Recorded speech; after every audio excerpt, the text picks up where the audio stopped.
Macca's Reviews. Hey Kinsey, you wanna fuck? Let's go.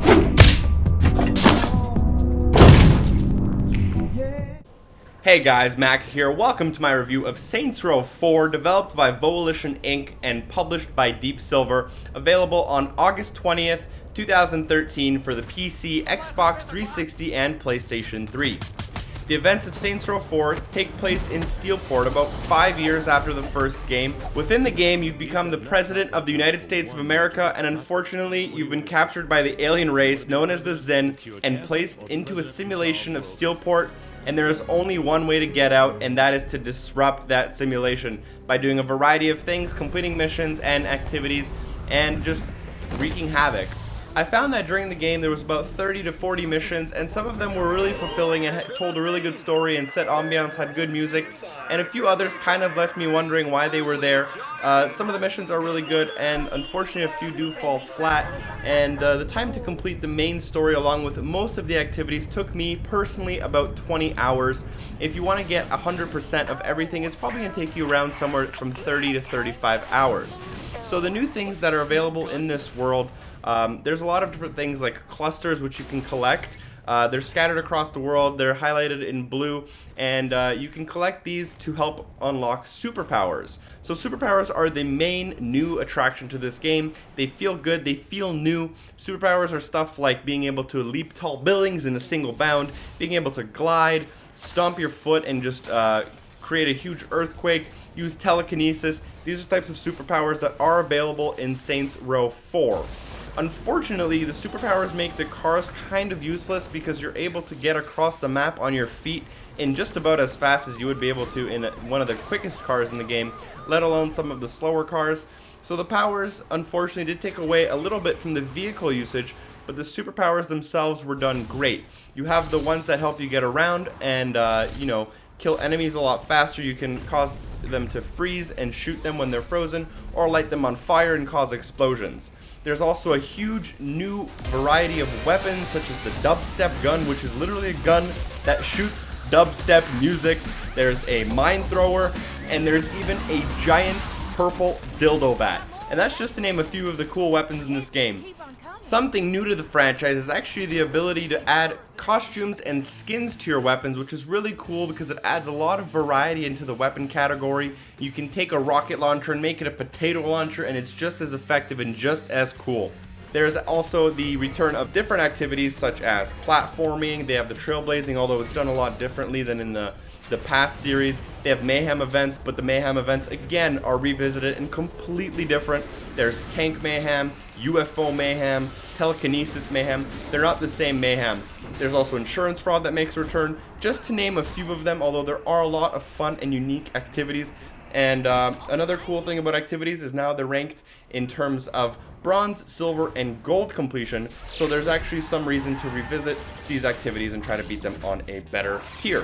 Customization returns in a similar way in Saints Row 4 as it was in Saints Row 3. We have a wide variety of character attributes we can put in, such as their eyebrow height and all that stuff, as well as different clothes we can put on. The system is much of the same, although there is a little bit more customization when it comes to the character skins, and there are a lot of different clothes options that weren't available in the previous game that are now available in this game. The customization of cars returns, and it's, as far as I could tell, the exact same, which again isn't necessarily a bad thing, but if you're looking for any huge leaps and bounds in the customization category, the customization of your character and your cars and vehicles is a little bit of the same as it was in Saints Row 3. Now moving on to the graphics, they're pretty standard. You have much of the same engine from Saints Row 3, although it is a little prettier, and you have a little bit more high res, and the superpowers kind of change the look and feel of the game. As you can probably tell by the review, most of the game takes place at night, which isn't the greatest, but not to give too much away with the story, you can change some of the night stuff and make it daytime, but most of the game does take place at night, which for me personally kind of got old. Moving on to the audio, I thought the audio in the game was great. You had a lot of really good songs pop up mid-mission, like I Don't Want to Miss a Thing by Aerosmith and What Is Love by Hadaway. just pop up in the middle of missions. They flowed really well. The choices of songs were great, and we have a good radio selection of radio stations returning from the previous game with new music. You have your typical K12 electronic station and your X-Gen rock station, as well as like mix stations and kind of reggae stations. The stations are the same, although the music selection was really, really well done. Now, the pièce de résistance of Saints Row and the Saints Row franchise, at least in Saints Row 3 and 4, is the humor. The humor in this game is some of the best humor in video games available. The jokes are flowing far and wide throughout the entire game. They make you smile, they make you happy, and it sets the tone for an over-the-top game that is just flat out enjoyable. Some of the things that are available are like romance options. You can make love to robots. I'll actually just show you it now. Sid, here's the deal. You need me to ravage you. Maybe? Don't worry. I'm fully equipped to pleasure you.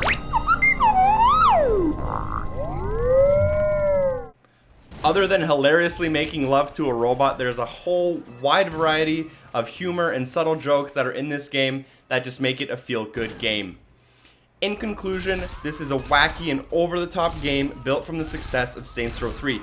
It delivers an experience that is much of the same from the previous installment while still feeling completely fresh and exciting due to the new story missions, the return of some characters, as well as those superpowers which make it completely different from anything you've experienced in Saints Row before. Now, some people were calling this kind of like a expansion pack to Saints Row 3. That is not what this is. This is a full-out game. It is huge. It has a lot of time and effort put into it, and a lot of time and effort from the gamer in order to beat it and experience everything it has to offer. This is a deep experience, and if you're looking to get your Saints Row fix of over-the-top, wacky humor, sometimes inappropriate humor, you need to check out this game. Saints Row 4, I give it an 8.8 out of 10. If you enjoyed my review, feel free to check out some of my other reviews as well as other content on my channel. I provide achievement guides, collectible guides, walkthroughs, and other exciting videos. Thanks for watching. As always, feel free to leave a comment, like, and subscribe, and I'll see you in the next video. Peace.